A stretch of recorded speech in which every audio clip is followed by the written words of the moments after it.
قرآن و سنت میں اصول بتائے جاتے ہیں، پھر جب کوئی ایسی چیزیں جو ان اٹینڈڈ چھوڑی جاتی ہیں ان کو اہل علم جو ہیں کتاب و سنت کی روشنی میں سمجھ کے امت تک صحیح بات پہنچا دیتے ہیں۔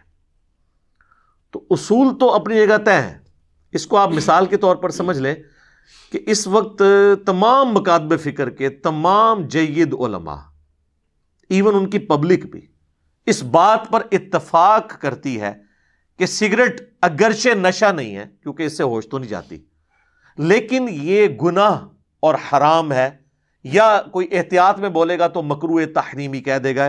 وہ کہتے ہیں جی حرام کے لیے نص قطعی کتاب و سنت کی چاہیے ہوتی ہے، چونکہ ہم نے یہ ڈیڈکٹ کیا ہے لہٰذا ہم اسے مکروہ تحریمی، اور دوسرے معنوں میں وہ فقہ کی ٹرم میں حرام ہی ہوتا ہے، مکروہ تحریمی، اتنی کراہت والی چیز جس کی آلموسٹ حرمت ہے۔ تو ظنی الدلالہ تو ہے، یہ قطعی الدلالہ نہیں بھی۔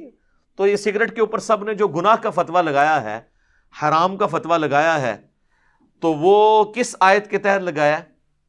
وہ سورۃ البقرہ کی آیت ہے، آیت نمبر ہے 195، وَلَا تُلْقُوا بِأَيْدِيكُمْ إِلَى التَّهْلُكَةِ، اپنے ہاتھوں سے اپنے آپ کو ہلاکت میں مت ڈالو۔ اگرچہ یہ آیت کا کانٹیکسٹ جو ہے وہ انفاق فی سبیل اللہ کے حوالے سے ہے کہ جو لوگ اللہ کی راہ میں خرچ نہیں کرتے ہیں نا، ان کو اللہ تعالیٰ نے ڈانٹا ہے کہ تم اللہ کی راہ میں خرچ کرو اور اپنے آپ کو ہلاکت میں نہ ڈالو، یعنی یہ اللہ کی راہ میں مال خرچ کر کے آخرت کے لیے سٹور کر لو۔ لیکن اس آیت کو خودکشی کے کانٹیکسٹ میں بھی یوز کیا جاتا ہے کہ جی خودکشی حرام ہے قرآن کی اس آیت کی روح سے۔ احادیث تو بخاری مسلم میں بہت ہیں، لیکن قرآن میں اگر کہا جائے خودکشی کہاں پہ حرام ہے تو کہتے ہیں یہاں، حالانکہ قرآن کا کانٹیکسٹ تو یہ نہیں کہہ رہا، ڈیڈکٹ کیا جاتا ہے۔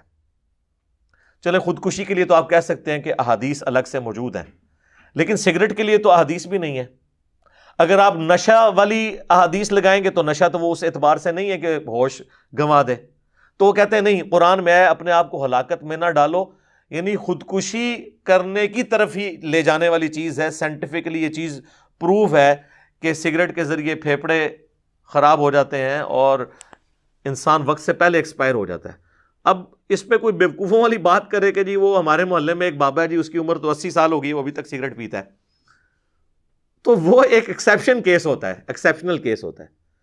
اس طریقے سے نہیں انالیسس کیا جاتا۔ انالیسس یہ کیا جاتا ہے کہ 100 بندے لیے جائیں جو سگریٹ پی رہے ہوں اپنی ینگ ایج سے، اور 100 وہ لیے جائیں جو نہ پی رہے ہوں۔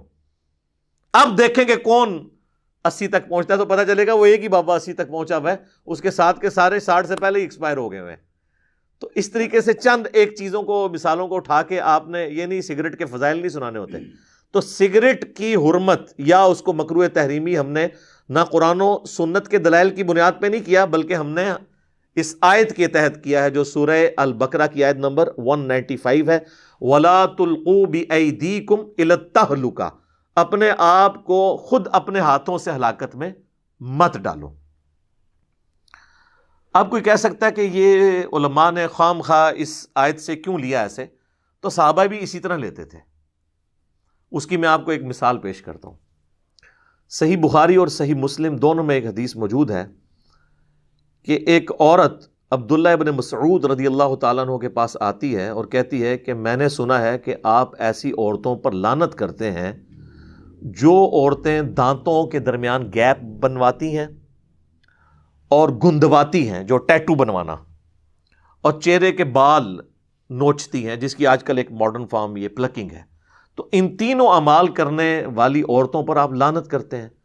تو ابن مسعود نے فرمایا ہاں، میں کیوں نہ لعنت کروں ایسی عورتوں کے اوپر جن پر اللہ کے رسول صلی اللہ علیہ وآلہ وسلم نے لعنت کی ہے، اور اس سے بڑھ کر اللہ نے اپنی کتاب کے اندر، اپنی کتاب میں قرآن کے اندر لعنت کی ہوئی ہے، تو میں ایسی عورتوں پہ کیوں نہ لعنت کروں؟ تو وہ عورت کہتی ہے کہ حضرت میں نے پورا قرآن پڑھا ہے، مجھے تو قرآن میں ایسی کوئی آیت نظر نہیں آئی کہ جس میں اللہ تعالیٰ نے ٹیٹو بنوانے کو یا دانتوں میں گیپ بنوانے کو یا چہرے کے بال اکھاڑنے کو حرام کہا ہو۔ اچھا، وہ چہرے کے بال عورت اکھاڑ سکتی ہے، اس پہ اجماع ہے، جو مونچھیں یا داڑھی نکل آئے، کیونکہ وہ فطرت کے خلاف ہے۔ مرد کو اللہ نے دی ہے، عورت کو نہیں دی. یہ ان بالوں کی ہے کہ جو بال اللہ نے دیے ہیں عورت کو اور وہ جان بوجھ کے اکھاڑ دیتی ہے. تو جناب وہ ایک صحابیہ ہی ایسی بات کر سکتی تھی یا کوئی تابعی عورت ہوگی وہ. آج کل کی عورت تو اتنے وثوق سے نہیں کہہ سکتی کہ میں نے قرآن پڑھا ہوا ہے. یہاں پہ تو ہمارے بڑے بڑے علماء قرآن کو حدیث کہہ کے، حدیث کو قرآن کہہ کے بیان کر دیتے ہیں.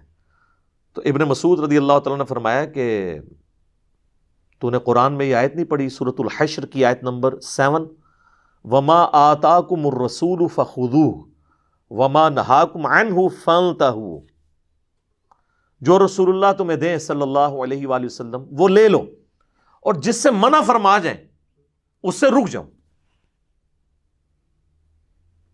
تو رسول اللہ ہی نے لعنت کی ہے ان کے اوپر. تو قرآن کے اندر جب یہ آیا کہ رسول اللہ کوئی چیز دیں تو یہ رسول اللہ نے ہمیں بات دی ہے. میں نے خود اللہ کے نبی صلی اللہ علیہ وآلہ وسلم سے ایسی عورتوں کے بارے میں لعنت کے الفاظ سنے تھے. اچھا، آپ قرآن کھول کے سورۃ الحشر کی آیت نمبر 7 پڑھیں گے تو آپ کو پتہ چلے گا یہ آیت مال غنیمت کے بارے میں ہے کہ جو مال غنیمت میں سے حصہ رسول اللہ تمہیں دیتے ہیں صلی اللہ علیہ وآلہ وسلم وہ لے لو، اور جو کسی کو نہ دینا وہ برا نہ مانا کرے، کیونکہ اللہ کے نبی علیہ السلام کی آپ نے اتباع اختیار کرنی ہے. اس کا دور دور کوئی لینا دینا نہیں تھا پلکنگ کرنے کے ساتھ یا دانتوں میں گیپ بنوانے کے ساتھ یا ٹیٹو بنوانے کے ساتھ. لیکن ابن مسعود نے اس آیت کو جنرلائز کر دیا کہ یہ جنرل ہے آیت، قرآن میں اسپیسیفک تھی. اب اس عورت نے کہا کہ میں نے تو سنا ہے آپ کی بیوی بھی ایسا کرتی ہے. تو ابن مسعود نے کوئی برا نہیں مانا. انہوں نے کہا اندر جاؤ میرے گھر میں، دیکھ لو میری بیوی یہ کرتی ہے یا نہیں کرتی. تو وہ عورت اندر گئی تو واپسی پہ شرمندہ ہو کے باہر نکلی. انہوں نے کہا آپ کی بیوی تو یہ نہیں کرتی. یعنی صحابہ کے زمانے میں بھی صحابہ کی بیویوں کے بارے میں عجیب و غریب باتیں مشہور ہو جاتی تھی. یعنی پراپوگنڈا کتنی بری چیز ہے. تو ابن مسعود نے پھر ایک جملہ بولا. انہوں نے کہا کہ اگر میری بیوی یہ کرتی ہوتی تو وہ پھر ابن مسعود کی بیوی نہ ہوتی. کہ جو اللہ کے نبی کی نافرمان ہو وہ ایسی عورت میرے ساتھ ہو سکتی ہے جس نے پوری زندگی حضور علیہ السلام کے ساتھ گزاری ہے رضی اللہ تعالیٰ عنہ وعلیہ السلام. تو اس آیت سے یہ پتہ چلا کہ صحابہ اکرام علیہم رضوان آیات کو جنرلائز بھی کر لیا کرتے تھے.